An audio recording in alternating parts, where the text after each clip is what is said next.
What's going on, everybody? It's my first YouTube video reviewing a 2022 Yamaha Grizzly 700. It's just the regular base model. It's not the special edition. I don't like the special edition because I don't like the wheels that are on it, and I don't like those Mudzilla tires. So I went with the regular edition. I put a 2500, and actually it's a 3,500 pound Warren winch on it, which is bigger than the one that comes on the SE. It's a 2500, comes on the SE. I put the Raceline wheels on it, which are nice. And I went with the Mudlight 2 tires, which I really like. It really tears stuff up. So I went with this because I like the Visca lock on it, the four-wheel drive lock that has, and that was one of the biggest sellers. I like how Yamaha has the 10-year belt warranty. The CVT transmission on this thing is like no other. It's 10 times better than the Bombardier, the Can-Ams. I've had the Can-Am, I had the Renegade. And the other thing I don't like with the Can-Ams is they don't have the four-wheel drive lock. The only way to get the four-wheel drive lock is you got to go with the XR model, that upgraded model, which is like $15,000. The other thing I like with this is I love the engine. I love the power. It's perfect. It's not a gas guzzler. You're going to get a gas guzzler when you get those Can-Ams, and I take long rides where there's no gas stations, and I hate to carry a gas caddy on it. So that's the other thing, is why I went with this Yamaha. And I've been riding for 30 years. My first four-wheeler was a Yamaha Moto 4 200. I've had 20, 30 quads, and I probably did reviews on every one I've owned. You know, I've researched these things inside and out, and went through them, but this is by far the best quad I've ever owned. I get up to about 60. It's got plenty of low end. It's got great low end power. It gets right up there. It goes up to 60 miles an hour. Great machine. Awesome. Handles great. And I do a lot of riding on big roads. I ride up in Tug Hill, New York, if you know where that is. So it's a lot of open roads, fun open roads to ride on. There's not really too many smaller tight trails or mudding. But for what I do, this machine is the perfect machine. So another thing between this, you know, everybody researches what's the difference between this and the Kodiak 700. Don't waste your money on the Kodiak 700. It really, I don't even know why they bother making it. They should just stop at the 450, and that's it. So with this, it's a little bit bigger than the Kodiak, wider. It's got a thicker seat. If you look, the seat is way thicker, more comfortable. It's got the gas shocks where the Kodiak doesn't. So you can get a little bit rougher ride with the Kodiak. And then this has got more storage. This has got the top storage, and I don't think the Kodiak has that. I think the Kodiak, all it has is the storage in the fender.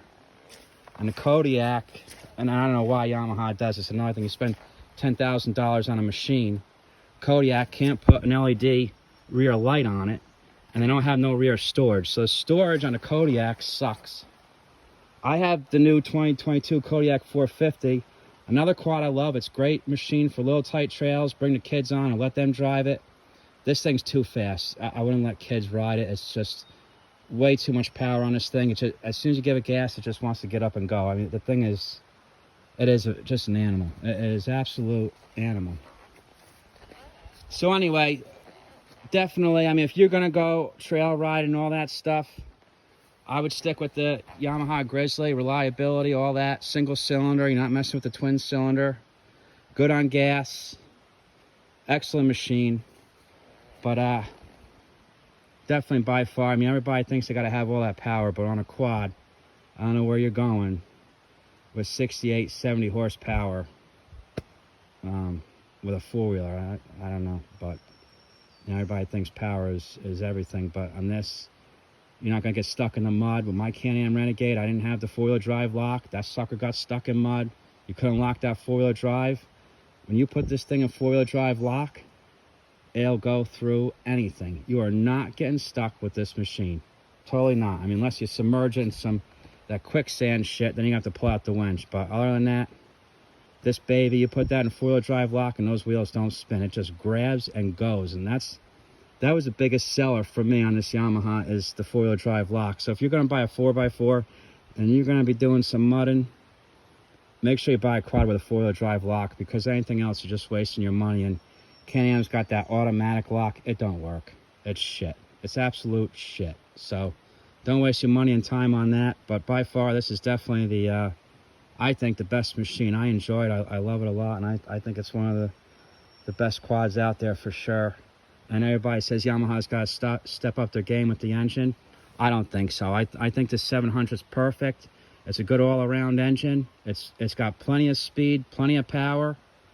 You really don't need anything more. And anybody looks at those Polarises look great, but they're pieces of shit. Look at the YouTube, look at the reviews on the Polarises. They break down. If you look the way they're built, they're just junk. And the other thing I didn't like, one more thing about the SE, is I don't like the painted plastics. I think after time the paint's going to scratch off and they're going to look like shit. Yamaha did a nice job on these plastics, and they're not painted, but if you look, right where you're going to get the scuff marks here, they made it like a dull, rough finish, so you won't see the scratches. They kept the shine where it's not going to get scratched.